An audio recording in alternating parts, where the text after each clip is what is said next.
జరిగించుంటాం కదా మనం కూడా. ఏవో పనులు జరిగించే ఉంటాం, ఏవో మన తలంపులు వచ్చేసి ఉంటాయి. అవంతా కూడా ఇదిగో కొద్ది అరగంటకు ముందే ఒప్పేసుకుంటే మంచిది, విడిచిపెడితే మంచిది. మళ్ళీ అక్కడ తీసుకెళ్ళకూడదు. ఏంటి ఈ మూటలన్నీ కూడా అక్కడికి తీసుకెళ్ళకూడదు. ఈ అరగంట ముందే వదిలేసుకోవడం మంచిది. అంటే అర్థం ఏంటి? ఈ నూతన సంవత్సరం వెళ్ళక ముందే ఇదంతా కూడా విడిచిపెడితే మంచిది. Praise lord. మీరు జరిగించిన అక్రమ క్రియలన్నిటినీ విడిచి నూతన హృదయమును, ఏమన్నాడంటే నూతన హృదయమును, నూతన హృదయమును. ఇప్పుడు మార్చుకుందామా? డాక్టర్కి వెళ్ళిపోయి పక్కన ఎల్టీ గారు ఉన్నారు, ఇద్దరు రాసవాకర్ ఉన్నారు, మార్చుకుందామా? ఈ హృదయం మార్చేవాడు ఈవిడు కాదు. ఈ హృదయం మార్చేవాడు, హృదయ తలపులు మార్చేవాడు, హృదయ ఆలోచనలు మార్చేవాడు మన దేవుడు యేసుక్రీస్తు ప్రభువారు. హల్లెలూయా. ఆయన మార్చేవాడు, ఆయనకు అప్పగిస్తాడు, మారుస్తాడు. దేవునికి స్తోత్రం కలుగును గాక. నూతన హృదయమును, నూతన బుద్ధి. ఏమంటాడండి?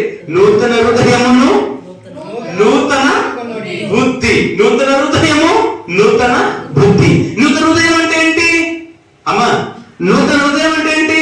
ఈ ఉన్న హృదయం కోసి పడేసి వేరే తెచ్చి అతికించమని కాదు కదా. ఇందులో చెత్త ఆలోచన ఉంది కదా, నిన్ను పాడు చేసే ఆలోచన ఉంది కదా, నిన్ను పాడు చేసే మాటలు ఉన్నాయి కదా, ఇక్కడ నిన్ను పాడు చేసే క్రియలు ఏదైతే ప్రేరేపించబడుతుందో అవి ఉన్నాయి కదా, అవి తీసుకోమన్నాడు దేవుడు. హల్లెలూయా. ప్రార్థన రమ్మంటే రాననేవాడు. ఏంటి? ప్రార్థన చేయమంటే చేయని హృదయము, క్రమముగా మందిరం రాని హృదయము, మందిరం రాకుండా చేసే ఆలోచన, ఇదంతా కూడా చెత్తది అన్నమాట. అవి తీసుకోవాలన్నాడు దేవుడు. Praise lord. తర్వాత కదా నూతన బుద్ధి. ఏమన్నాడండి? నూతన బుద్ధి అంటే అర్థం ఏంటి? మన బుద్ధి మంచిది అంతేగా, నీ బుద్ధి మంచిది కాదుగా. అందుకే దేవుడు చెప్తున్నాడు నూతన బుద్ధి తెచ్చుకో అన్నాడు. అమ్మా వింటున్నారా? ఏమన్నాడు? మన బుద్ధి మంచిది కాదు. ఎవరి దృష్టికి? మీ భర్త దృష్టికి నీ బుద్ధి మంచిదే, మీ అన్న దృష్టికి నీ బుద్ధి మంచిదే, నీ కొడుకు దృష్టికి నీ బుద్ధి మంచిదే, నీ సేవకుల దృష్టికి నీ బుద్ధి మంచిదే. కానీ దేవుడు చూస్తున్నాడు, దేవుని యొక్క దృష్టికి మన బుద్ధి మంచిది కాదట. అందుకే నూతన బుద్ధి తెచ్చుకొనుడి. తెచ్చుకోవడం అంటే ఎక్కడ కొనుక్కుంటాం? అని ఎక్కడ దొరుకుతుంది? ఎవరిస్తారు?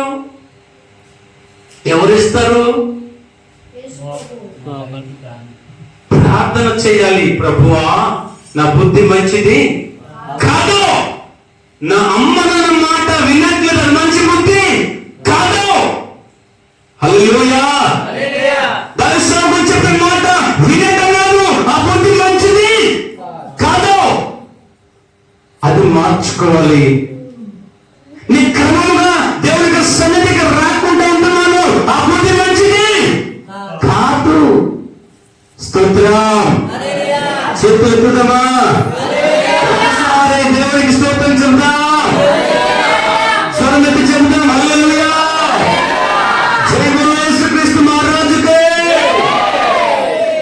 ఏం బుద్ధి రావాలంటే ఇప్పుడు మనకి నూతన బుద్ధి. ఫస్ట్ ఏమి నేర్చుకున్నాము? నూతన హృదయము. నెక్స్ట్ నూతన బుద్ధి తెచ్చుకోవాలి. ఆమేన్, ఆమేన్, ఆమేన్. తెచ్చుకోవాలి, ప్రార్థన చేయాలి, ఆయనకు అడగాలి. బుద్ధియు జ్ఞానమును సర్వ సంపదలు ఆయనను గుప్తముగా ఉన్నవి. ఏమన్నాడండి? ఆయన యందు గుప్తములైనవి, మూట కట్టబడి ఉంది. నువ్వు అడిగితే బుద్ధి నిన్ను విప్పి, ఆ మూట విప్పి నీకు దేవుడు ఇస్తాడు. హల్లెలూయా. మంచి బుద్ధి కలిగి ఉండాలి. ఏం చేయాలంటే మంచి బుద్ధి కలిగి ఉండాలి. ఈ నూతన సంవత్సరం వెళ్ళక ముందే ఆ పాపపు బుద్ధులు విడిచిపెట్టాలి, అక్రమంగా నడుచుకునే బుద్ధులు విడిచిపెట్టాలి, సంఘంలో వస్తే ఎలా ఉంటున్నామో, సంఘం నుంచి బయటికి వెళ్ళిపోతే నీ జీవితం ఎలా ఉందో ఆ బుద్ధి మార్చుకోవాలి. అందుకే మనందరి బుద్ధి బాగలేదు కాబట్టి దేవుడు ఏంటంటే నూతన బుద్ధి తెచ్చుకొనుడి.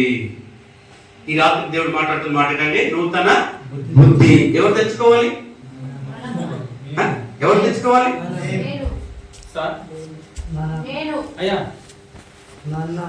అంటే అక్రమ క్రియలు విడిచిపెట్టాలి. ఏంటి? ఫస్ట్ ఏంటి? అక్రమ క్రియలు విడిచిపెట్టాలి. నూతన హృదయము, నూతన బుద్ధి తెచ్చుకోవాలి. ఇప్పటికైనా మారుతాం, ఇప్పటికైనా కొంచెం మనసు మారుతాం. బాప్తిసం ఎంతమంది అయింది? బాప్తిసం ఎంతమంది తీసుకున్నారు? ఎందుకు తీసుకోవాలి తెలుసా మీకు?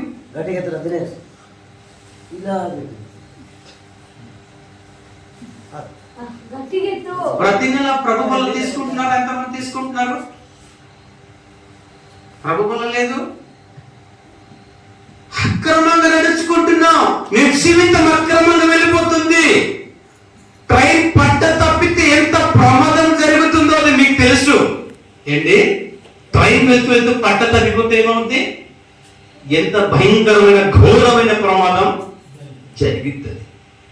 బాప్తిసం తీసుకున్న ప్రతి ఒక్కరు కూడా ప్రభు వల్ల తీసుకోవాలి. లేదా నీ జీవితం పట్ట తప్పిపోయిన రైలు లాగా తప్పిపోతున్న భక్తి జీవితం. జాగ్రత్త తీసుకో. క్రమంలో